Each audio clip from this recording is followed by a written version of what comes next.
రాజధాని అమరావతి నిర్మాణంపై కూటమి ప్రభుత్వం వేగం పెంచింది. రికార్డు సమయంలో నిర్మాణ పనులు పూర్తి కావాలని సీఎం చంద్రబాబు అధికారులను ఆదేశించారు. నిర్దేశిత గడువు కంటే 6 నెలల ముందే రాజధాని నిర్మాణం పూర్తవ్వాలని స్పష్టం చేశారు. రాజధాని నిర్మాణ పనుల పురోగతిపై సచివాలయంలో సమీక్ష నిర్వహించారు. రాజధానిలో ఎల్పీఎస్ లేఅవుట్లలో అభివృద్ధి పనుల పురోగతితో పాటు మంత్రులు, ఎమ్మెల్యేలు, అధికారులు, ఉద్యోగులు, న్యాయమూర్తుల నివాస భవనాలు, రహదారులు, వరద నియంత్రణ పనులు జరుగుతున్న తీరుపై ఆరా తీశారు. రాజధానిలో ప్రస్తుతం 50,552 కోట్ల విలువైన పనులకు టెండర్లు పిలిచారు. 74 పనులు ప్రారంభమయ్యాయని అధికారులు సీఎంకు వివరించారు. ఇకపై ప్రతి నెల అమరావతి పనుల పురోగతిపై సమీక్ష చేస్తానన్నారు. టైం ప్రకారం పనులు కాకుంటే కాంట్రాక్టు సంస్థతో పాటు అధికారులు కూడా బాధ్యత తీసుకోవాల్సి ఉంటుందని తేల్చి చెప్పారు.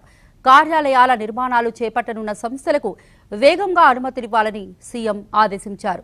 భూములు కేటాయించిన 72 సంస్థలు ఏ మేరకు నిర్మాణాలు చేపడుతున్నాయో నిరంతరం పర్యవేక్షించాలి. అమరావతిని గ్రీన్ ఎనర్జీ కారిడార్గా మార్చేందుకు ఈవీ వాహనాలు ప్రోత్సహించాలని సీఎం అధికారులను ఆదేశించారు. అలాగే రాజధాని రైతులకు ఇచ్చిన ప్లాట్ల విషయంలో ఏవైనా ఇబ్బందులుంటే పరిష్కరించాలని సీఎం ఆదేశించారు. రైతుల విజ్ఞప్తులను పరిశీలించి మాస్టర్ ప్లాన్ ప్రభావితం కాకుండా చర్యలు తీసుకోవాలన్నారు. వారం రోజుల్లోగా ఈ అంశాన్ని కొలిక్కి తెస్తామని మంత్రి నారాయణ సీఎంకు వివరించారు.